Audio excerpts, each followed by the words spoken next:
Shalom Bapak Ibu Saudara jemaat yang terkasih di dalam Tuhan. Kembali hari ini kita merenungkan firman Tuhan dalam tema kita mengenai mulai berpikir secara positif. Firman Tuhan diambil dari Filipi pasal 4 ayat yang ke-8. Firman Tuhan berkata, "Jadi akhirnya saudara-saudara, semua yang benar, semua yang mulia, semua yang adil, semua yang suci, semua yang manis, semua yang sedap didengar, semua yang disebut kebajikan dan patut dipuji, pikirkanlah semuanya itu." Bapak Ibu yang terkasih di dalam Tuhan, kita sama-sama tahu bahwa kitab Filipi ditulis oleh Rasul Paulus, dan tema kunci daripada surat ini adalah mengenai sukacita. Bagaimana Rasul Paulus mengajak jemaat Tuhan di tengah-tengah situasi apapun untuk bersukacita, untuk mengalami anugerah Tuhan yang luar biasa. Jadi waktu Paulus bicara mengenai berpikir secara benar, berpikir secara positif di ayat ini, yaitu Filipi 4 ayat 8, tentu ini ada hubungannya juga dengan sukacita. Pikiran kita, cara kita berpikir akan mempengaruhi sukacita hidup kita di dalam Tuhan. Apabila kita memiliki pikiran yang benar, yang positif, maka kita akan bersukacita. Tetapi apabila kita tidak memiliki pikiran yang positif, maka kita juga akan kehilangan sukacita di dalam kehidupan kita. Sangatlah penting pikiran itu mempengaruhi hidup kita sebagai anak-anak Tuhan. Oleh karena itu kita akan merenungkan beberapa hal yang penting mengenai pikiran. Yang pertama, pikiran adalah medan perang.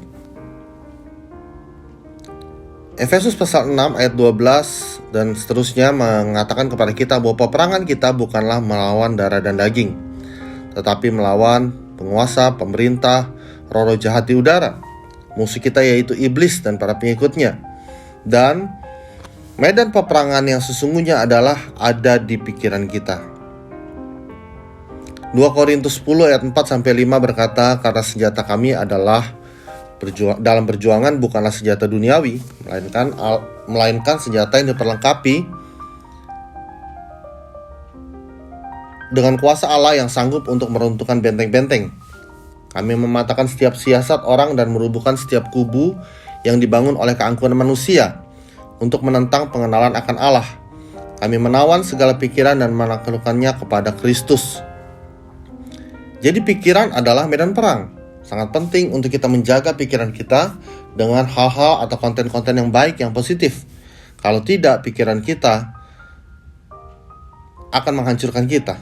Kalau di medan perang ini kita kalah, maka kita akan mengalami kekalahan di dalam sepanjang kehidupan kita.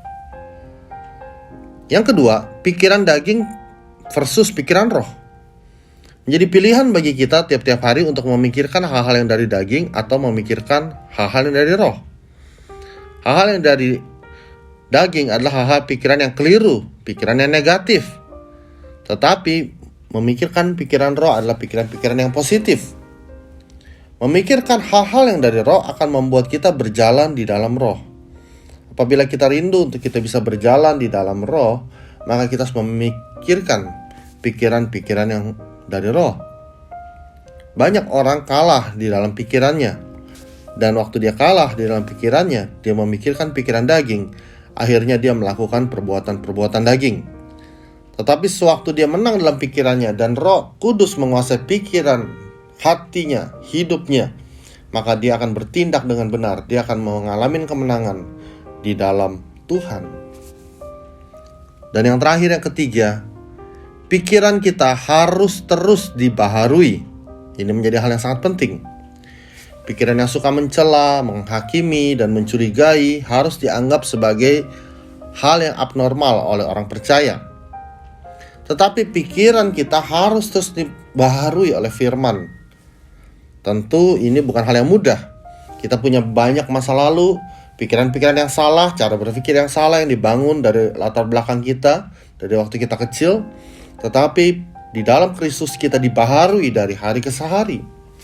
Roma 12 ayat yang kedua berkata, "Janganlah kamu menjadi serupa dengan dunia ini, tetapi berubahlah oleh pembaruan budimu, sehingga kamu dapat membedakan manakah kehendak Allah, apakah yang baik, yang berkenan kepada Allah, dan yang sempurna. Dengan pikiran kita terus dibaharui dari hari ke hari, maka kita dapat memikirkan seperti yang dikatakan oleh kitab Filipi, semua yang benar, semua yang mulia, semua yang adil, semua yang suci, semua yang manis, semua yang sedap didengar, semua yang disebut kebajikan dan patut dipuji. Kita pikirkan semua itu, maka saya percaya kita akan mengalami sukacita, damai sejahtera, dan kemenangan di dalam kehidupan iman kita. Tuhan Yesus memberkati kita semua. Shalom.